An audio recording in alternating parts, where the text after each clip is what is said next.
नमस्कार दोस्तों। अगर आप म्यूचुअल फंड में इन्वेस्टमेंट करते हैं तो आपने ये टर्म एनएफओ पक्का सुना होगा। तो आज हम इसी के बारे में बात करेंगे कि एनएफओ क्या होता है। एनएफओ यानी कि न्यू फंड ऑफरिंग, ये इसका फुल फॉर्म है। और जैसा कि नाम से पता लग रहा है कि न्यू फंड ऑफरिंग यानी जब कोई म्यूचुअल फंड हाउस जो होता है या एएमसी जब कोई अपना नया फंड लॉन्च करती है, तो जब फंड लॉन्च करती है तो उसके लिए जो सब्सक्रिप्शन ओपन होता है, यानी इनिशियली इन्वेस्ट करने के लिए, तो जो सब्सक्रिप्शन का जो पीरियड होता है या सब्सक्रिप्शन का जो ऑफर होता है, उस ऑफर को एनएफओ कहा जाता है। अब जैसा कि हम सबको पता है कि स्टॉक मार्केट में हम दो तरीके से इन्वेस्टमेंट कर सकते हैं। पहला है डायरेक्ट और दूसरा है इनडायरेक्ट। डायरेक्ट यानी कि जहां हम लिस्टेड जो कंपनियां होती है स्टॉक एक्सचेंज पे, जो लिस्टेड कंपनियां होती हैं, उन लिस्टेड कंपनियों के स्टॉक्स को डायरेक्टली परचेज करते हैं।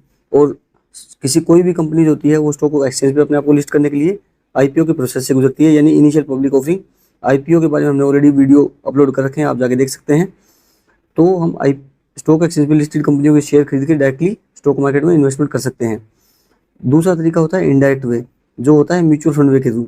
यानी म्यूचुअल फंड एक इंटरमीडिएटरी की तरह काम करता है और हमारा सबके छोटे छोटे इन्वेस्टर्स का इकट्ठा हो गया वो पैसा पूल करके और वो पैसा इनडायरेक्टली स्टॉक मार्केट में लगाता है।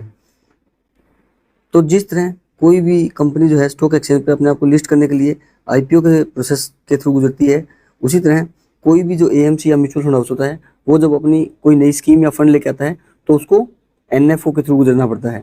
एनएफओ या न्यू फंड ऑफर का डॉक्यूमेंट आता है, ऑफर डॉक्यूमेंट आता है। उसके थ्रू कंपनियां जो होती हैं या एएमसी होती है वो अलग अलग इन्वेस्टर से फंड रेज करती हैं और वो जो इकट्ठा किया हुआ पैसा है उसको इनडायरेक्टली जो है स्टॉक मार्केट में इन्वेस्टमेंट करती है। एक बार जब स्कीम लॉन्च हो जाती है उसके बारे में लोगों को आइडिया हो जाता है, लेकिन जब कोई स्कीम नई लॉन्च होती है तो उसके बारे में लोगों को आइडिया नहीं होता है। इसलिए एनएफओ जब कंपनी लेके आती है तो उसकी बहुत मार्केटिंग होती है और मार्केटिंग के अलग अलग तरीके होते हैं। न्यूज़पेपर के थ्रू या डिजिटल प्रिंट में, डिजिटल मीडिया में इसका बहुत सारी मार्केटिंग होती है एनएफओ की, कि फलां कंपनी जो है वो अपना नया फंड लेके आ रही है और उसमें इन्वेस्टर्स को वो इनवाइट करती है फंड को इन्वेस्टमेंट करने के लिए।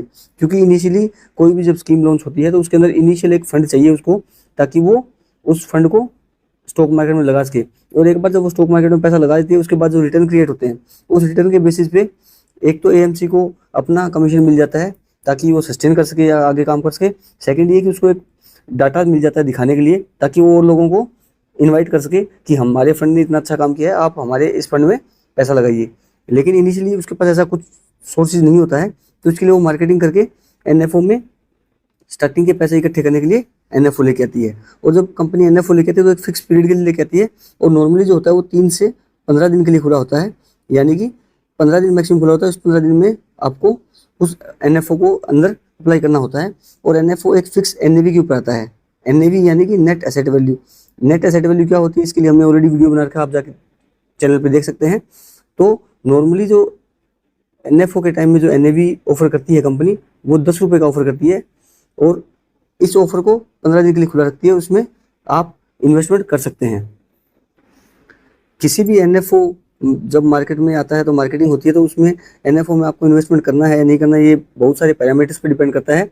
लेकिन मेनली आपको एनएफओ में इन्वेस्टमेंट करने से पहले उस पर्टिकुलर म्यूचुअल फंड की जो इंडस्ट्री में जो उस म्यूचुअल फंड का हाउस है या एएमसी जिसको बोलते हैं, उसके बारे में अच्छे से रिसर्च कर लेनी चाहिए और उसका फंड मैनेजर कौन है उसके बारे में भी आपको पता होना चाहिए।